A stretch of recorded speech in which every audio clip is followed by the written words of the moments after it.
The final piece is just to ask and invite Pauline, the new Chief Executive of Coolmine, to talk to you for a few minutes.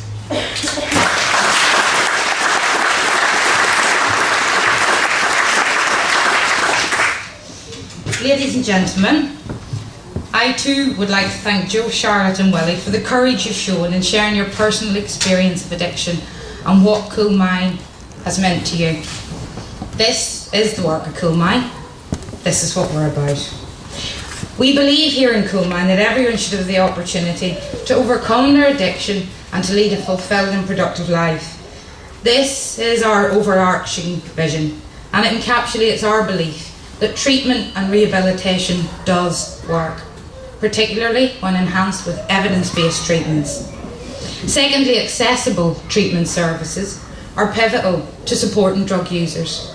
The example we use here is our partnership work with Anna Liffey Drugs Project. For many years now, the two organisations have worked together, one in a harm reduction capacity, another in an abstinence-based rehabilitative capacity, but to work with a client group entrenched and complex needs drug users to ensure that they have access to treatment and rehabilitation when appropriate.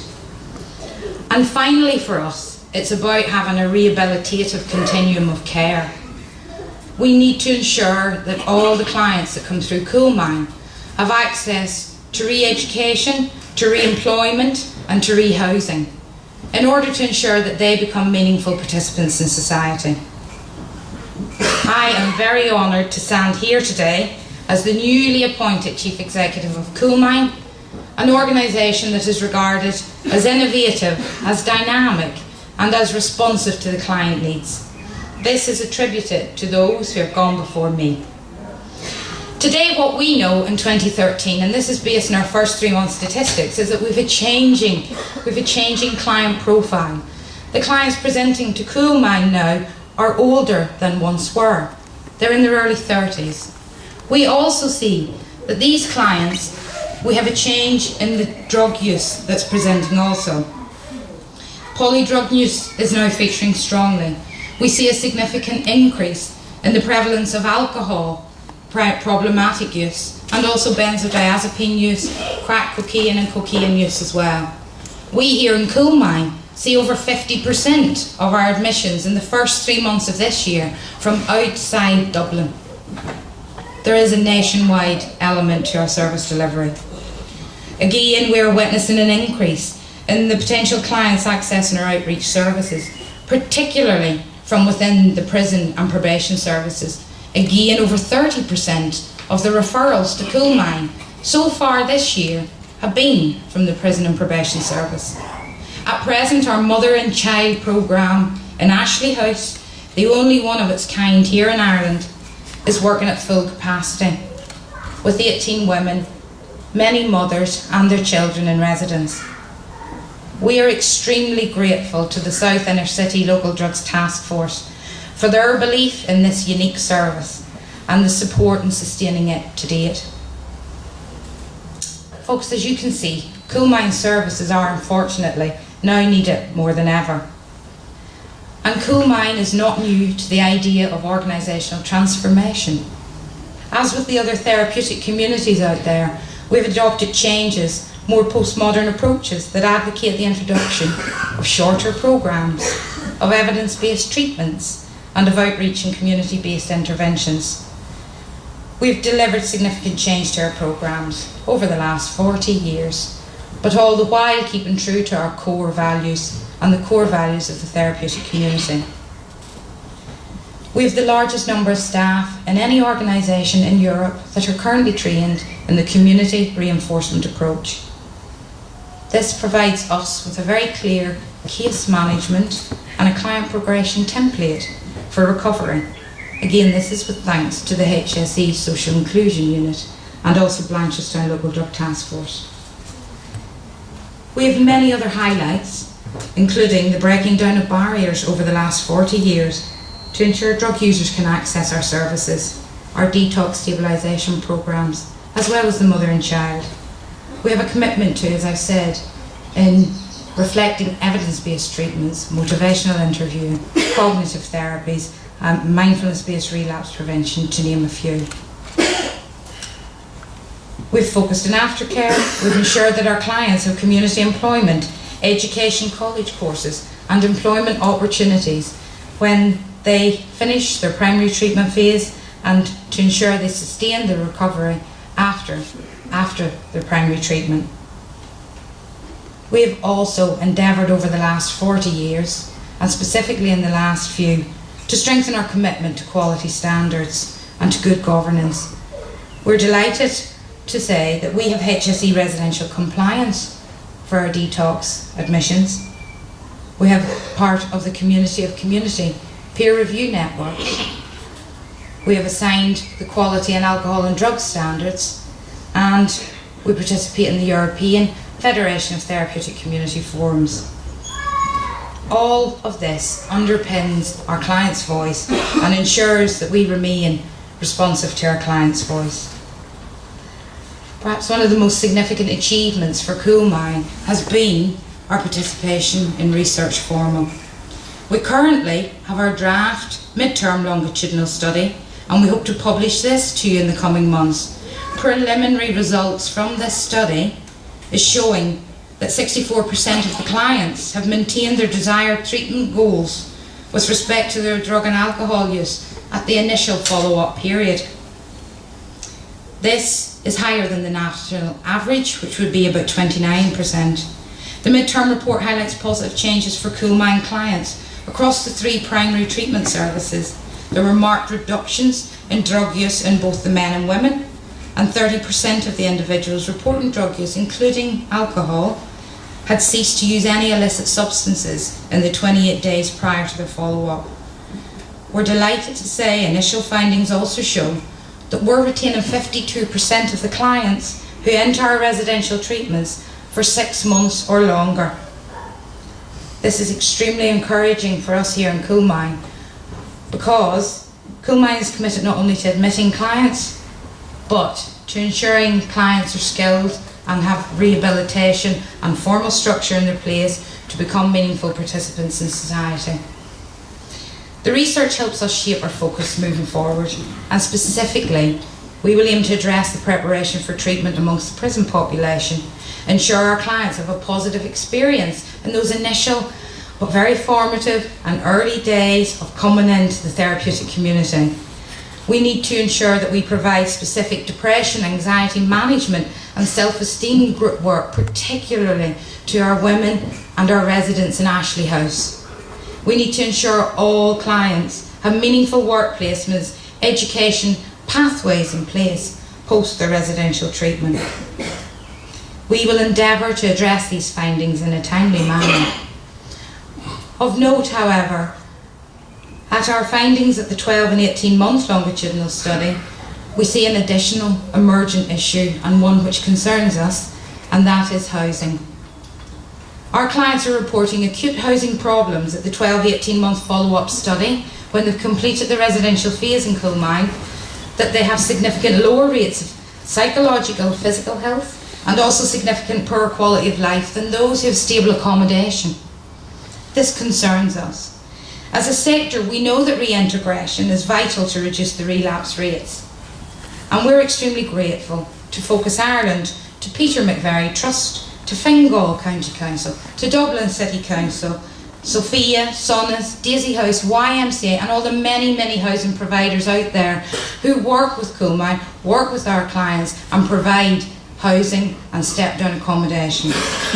However, as a sector, we see and we need to address this issue here further, and we look forward to engaging with the housing providers over the coming years to ensure we put in place further good practice step-down accommodation. In summary, in Coolmine, we're committed to providing a measure of community-based alcohol detox to make Coolmine and the other treatment providers out there as accessible as possible to people who are presenting with alcohol as their primary problematic substance of use. Again, we're committed to working within the prison populations. We see, as I've said, double the number of clients presenting with prison probation to us here in Coolmine. We need to ensure that preparation for treatment is done within the prison setting, and we also need to provide a measure of drug-free rehabilitation services formal in the prison services. Again, we welcome the opportunity to develop this further. Our commitment is to continue with the formal research, to publish our reports in our longitudinal study, and also in the implementation of the community reinforcement approach and mindfulness practice, the evidence-based treatments here in Coolmine. And finally, to work with the housing providers to ensure that the housing needs of clients are met. For us in Coolmine, that includes those seeking to remain in Dublin post their residential treatment, something which is proving extremely difficult due to the local connection issue. So, all of that said, unfortunately, we require sustainable funding to achieve all these aims and all these strategic goals. It is so good to see our funders and financial supporters here today. Thank you for your support over the last 40 years.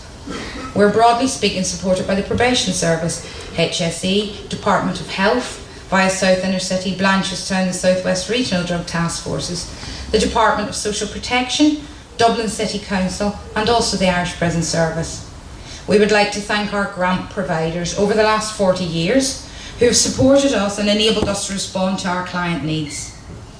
Pobble, ESB, Ireland, ECDL, Baxter's, Vodafone, Community Foundation, to name a few. We would also like to take this opportunity to thank all of our donors and those who have organised fundraising events for us over the last 40 years. Your continued support is extremely appreciated. Since 2008, however, Coolmine, like many agencies, has sustained significant reduction in our core funding. We have seen our funding cut in the last 5 to 6 years in a total of 20%, which equates to about €600,000. The Board of Management and the leadership here in Coolmine have worked to ensure that the measures taken to manage this reduction minimise as far as possible the frontline services. We've increased capacity across all of our services whilst reducing staff. We've implemented a pay freeze, we've reduced salaries, we've applied reductions to our administration and management. We've developed good partnerships with a lot of providers out there to ensure services can still be delivered. However, there is a limit, and unfortunately we here in Coolmine have reached this. We're extremely grateful to Minister White and the Department of Health and his support to secure funding for Ashley House's creche service in late 2012. This is secure until 2013. We're also grateful to Minister Joan Barton, Department of Social Protection, whose additional support in late 2012 has allowed us to continue with the education modules here in our residentials and in our services, namely our horticulture and our cookery and nutrition modules. This is in addition to sustaining our community employment scheme. However, we are concerned about our detoxification services. We need to secure funding to allow Coolmine to continue to achieve in our strategic plan, which is to continue with the provision of methadone detox, but also to introduce a measure of community-based alcohol detox. Both of these are in line with the government's national drug strategy. Folks, we have launched our Friends of Coolmine campaign. It's aimed at both individuals and corporate organisations in late 2012. The purpose of our Friends programme is basically to generate ongoing income and support. Such regular support will allow us to plan for our services on the basis of known and committed income. We have included in the 40th commemorative booklet that you all have today a standing order form, and we would really appreciate if you all can sign up today. We would. Joking aside though, we would really appreciate if you were in a position to help us to sign up and become a friend of Coolmine, or indeed if you can even let others know and spread the word about this important campaign. We cannot continue with the range of current services. We have a significantly high client to staff ratio, 12 clients to 1 staff member. Good practice would be a maximum of 7. Our childcare funding is not secure beyond 2013. Our nurse funding not secure beyond autumn 2013. We do not have further reductions that can be made in our support services. Without a solid donor base, we may be in a position where we need to reduce the actual number of services that are provided by Coolmine. Thousands of people have benefited from Coolmine services over the last 40 years, and we are calling on you now and everyone that can to support us.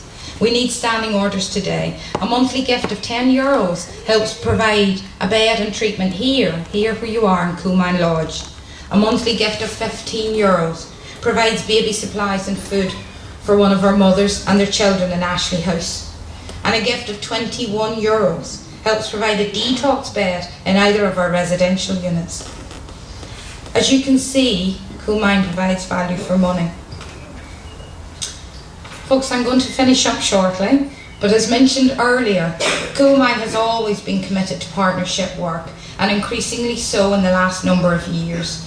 Again, thank you to their sisters and colleagues and organisations that are here today. You're all very, very welcome. Without your support and engagement, we would not be able to provide the range of services that we have, or indeed provide that continuum of care to our clients and to their family members. The Probation Service, the Drug Treatment Centre Board, HSE Addiction Teams, Anna Liffey Drugs Project, Arbour House in Cork, Focus Ireland, Peter McVerry Trust, Pavey Point, Merchants Quay, Adapt CDT, Tolka River, Solsha, Oris Kildare, Reid, the list goes on, as you can see. But we're extremely grateful to you and your engagement with us. To conclude this morning from me, firstly, I'd like to thank you all again for coming here this morning, for attending and for supporting us. Secondly, I would personally like to take this opportunity to thank the management team here in Coolmine for their support to me in my new role as the Chief Executive. Paul Hatton, Jennifer, Catherine, Elisa, Amy, Tony and David Madden. I would like to pay tribute to our staff and volunteers over the last 40 years. Without their dedication, flexibility and the willingness to take on new challenges, the organisation would not have evolved into the sector leader that it is today. Thank you. Finally, very finally, I want to acknowledge our clients and their work as sampled in the publication that you have here today. Listening to our clients' voice enables us to ensure that we remain truly client-centred in our approach, and ensures that we continue to evolve and to remain responsive to their presenting needs. Thank you.